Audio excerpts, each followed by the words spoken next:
Hello skaters, welcome to the final GSN news show of the ice skating season. With me today I have Bjørn Magnussen, straight out of World Champs. We both flew in here to Leeuwarden from Hamar, where we raced some very different distances. Bjørn was competing in the team sprint, the 500 and 1,000 meter. And now he's here in Leeuwarden to race the silver ball tonight. Yeah. You excited? Yeah, I'm really excited. Yeah, it's been a long season, and it's been fun to race the World Championship at home soil with a lot of Norwegian fans. It's like, yeah, it's been a while since it's been so many skating fans in Hamar, and and now I'm here doing the 100 meters. So yeah, looking forward to it. Very cool. Bjørn is a previous winner of the silver ball. We just talked about it. The level is, I wouldn't say it's low. We're gonna see. I mean, Bjørn is just one out of how many A group skaters? Koshkin, Jordan, Jenning. Broil, Yeah, and you have Jenning, and you have Westenbroek, you have Martin Leave, you have a lot of skaters now. Yeah, like I won the silver ball in 2022. The level was not quite high that year. A lot of people had COVID, and I was winning with a time of 9:75, which is not very good anymore. But this year we have a lot of good skaters, and the top three in the silver ball by PB in the 100 meter now is Yevgeny Koshkin with 9:35. If you've been following the season, he's kind of in his own league for the start. He's crazy. And then you have Jordan Stoltz and Laurent Dubreuil both doing 9:45 in the World Championship last year in Calgary. It's pretty wild. So yeah, it's gonna be tough. Yeah. But before we dive into the overall kind of like results of World Championships, how was it? I mean, obviously cool skating in Hamar, almost a full Viking ship. Yeah. How was it? How was your season?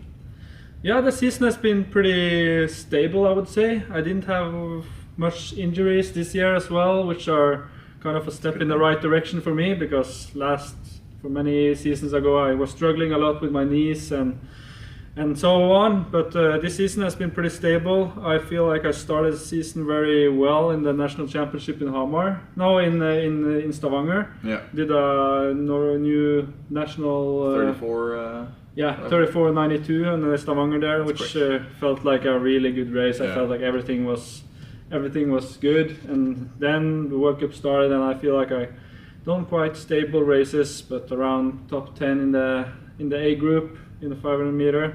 I was probably hoping to be a little bit better, but it's so many skaters doing so well this year. I don't think we had a lot of years in skating since the beginning of skating where the A group top 10, or even including the B group skaters, like Koshkin was in the B group before he just then won the A group. And it's just gotten so, like the fastest go maybe a little faster, but just the amount of people that are within half a second or a second of the winning time is the best top three guys have been pretty stable on top there, but if you see from like maybe 4th place and down to like 13th, 14th place, it's really tight. Like I feel kind of a bit on the wrong side of of that group this year, but like I didn't feel probably like doing a perfect race for me this year, so I hope I'm gonna work hard to put it together next year. Yeah, I feel like that is the thing. Like you're a little off, you go into the B group. You have a good race, you might end up on the podium. It's so Right. Which makes it more exciting. I think like it's really fun to be a 500 meter skater, because you can always dream of the top results. Yeah. All right, that's a good segue into the World Championships. Now we talked about how fast it can switch from first to second. Yeah. I think we both, alongside with probably everybody out there watching it, a month ago would have said Jordan is most likely to win the 500, the 1,000, and the 15. He ended up, I'm not going to say he lost, because he medaled in everything, but he didn't win. No. Like it was taken by Norwegians, by Dutch skaters, especially Joop Vennemars. I didn't expect him to win. No. What do you think? Where do you see Jordan? Do you think he's going to win at the Olympics next year? You think it was a bad month, or you think we're talking about maybe he is not in his own league anymore?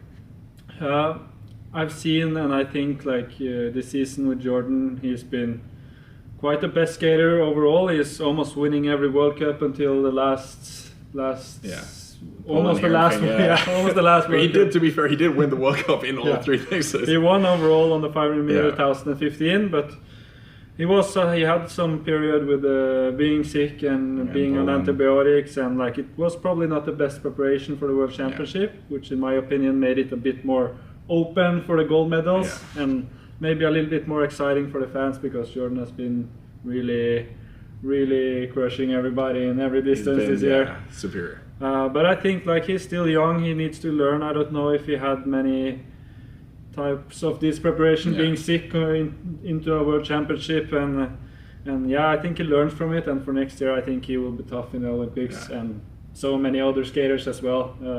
Jenning de Bo had a great season. That was one thing I think is cool, like when we see like, whoa, Jordan did not win, but it's not because Jordan went slower. No. Like when Jenning beat him, when Koshkin beat him, they went faster than Jordan had done previously in those tracks. Yeah. So I think that's pretty cool. Like it's not he's having a bad day. Yeah. He probably did have like a bad weekend, but just everybody else. Yeah. Header has been crazy fast as well. Yeah, it's crazy to see, and like you say, Jordan is doing quite good times in Hamar, like skating 34.3 in the 500 meter, which is really fast, but it's just some people were better that weekend. And for the Norwegian Peder, he was really looking forward to these championships, and he has been feeling so good, and it was nice for me and for the team that he could take the win this time. Yeah. No, sure. I mean, that must have been even cooler as a Norwegian, seeing how Sander won, Peder won, Ragnar was so close. Yes, that was, the first thing I thought was like, we know all these old Norwegian people that like they want more of the 5K, more of the 10K. I'm pretty sure most of them on that day wanted the 5K to be a little shorter. Yeah. That was... Yeah. If it was a couple, like maybe 10, 15 meters shorter. So But yeah, she had a great championship as well. Like, I would say it was really close for the women's long distance this time. With the 3K, she got fourth with 8 tenths from the winner, and in the 5K it was 2 tenths off, or like less than that. It's crazy. Now, speaking of 5K, I think one name that we really have to talk about is Simi Rooney. Yeah. Or I knew him previously. He's if you don't know that, Simi Rooney is now a Polish skater. He transitioned from Russia right as the war started.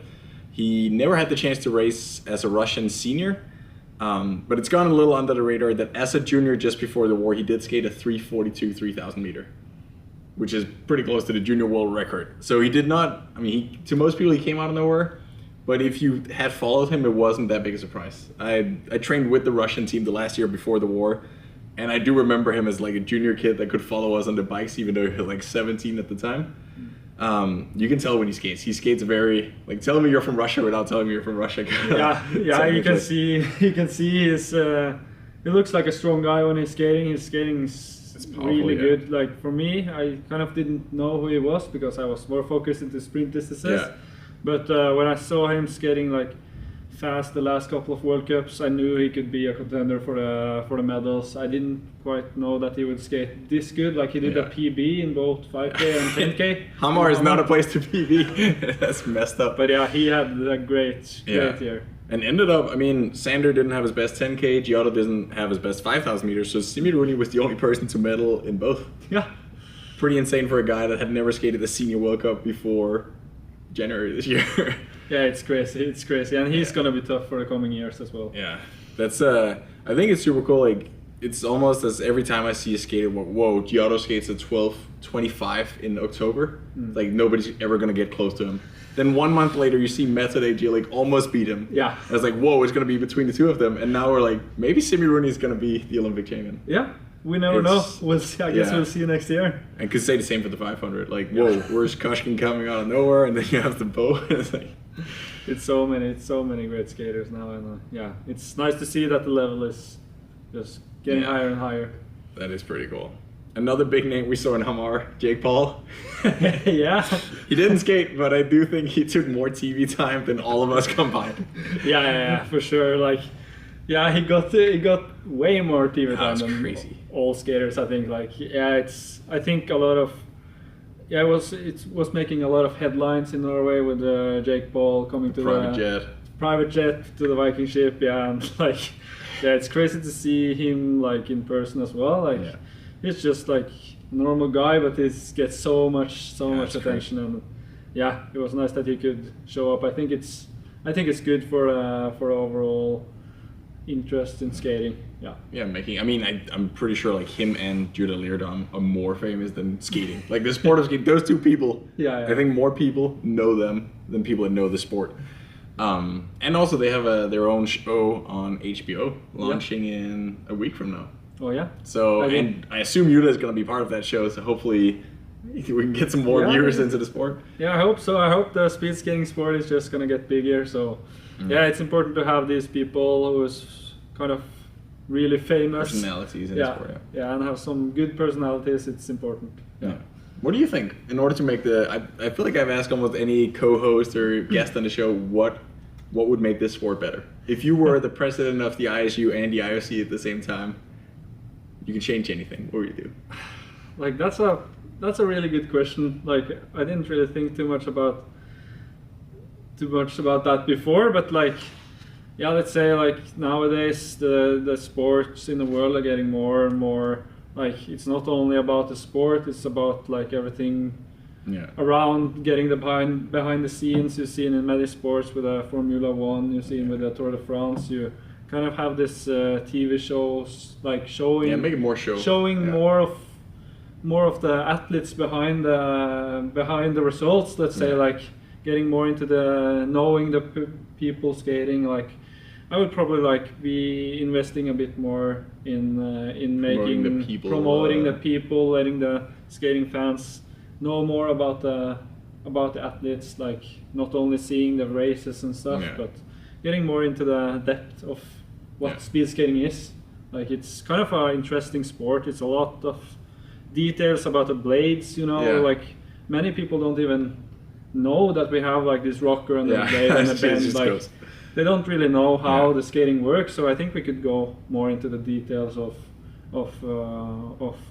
promoting the sports and what's about speed skating. Yeah, I like that idea. More than just like people skating in circles and lap times. Like that isn't interesting unless you know what people they are. If you know the history of them all. If you can get more into the training, like strength training, the cycling, like getting more into these numbers of watts and like all the interesting parts, you can reach out to a lot of people. Like I know it's a lot of fans for cycling and stuff. Like I guess they do a good job with this. Probably 80% of the 500 meter guys in the world can do a way faster sprint on a bike than the best cyclist in the world. Like for Tour de France at least.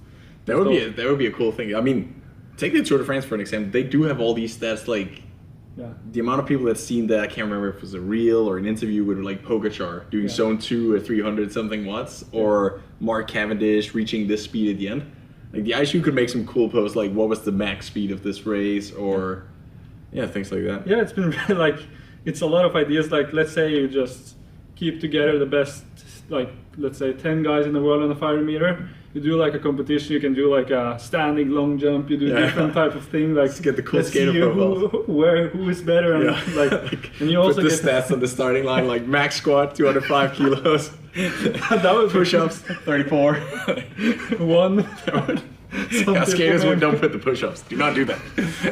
But I think it's a lot of potential, and I would like to see more of that for the coming years. I hope it goes in that direction, and maybe some skater has to go in the boxing rink with Jake Paul. And just like make it a thing. Seriously, that would be super cool. I feel like the more we can do to like promote the people of it, I think that'd be nice. I think we just talked about a little before recording this. Probably a thing I think will be super controversial. Should we skate with helmets or not in the individual time trials? So historically, nobody wears a helmet unless it's like a team event or a mass start. We just wear the hood. But we are seeing more and more people. We're seeing Ted-Jan Bloemen and the entire Italian long distance team. Some more pleased than others. I can tell Giotto did not seem stoked about his races with the helmet. It's a semi-aero helmet. Like the ISU, the International Skating Union, they're pretty strict on like how it can be shaped, but I would still say it's pretty aerodynamic. But it is also a lot bigger than the head. And reading comments on Facebook, some people think it's pretty ugly to wear a helmet, myself included. It's not that the hood makes you look handsome, but what is your take on the helmets? Are we all gonna race with helmets at the Olympics next year?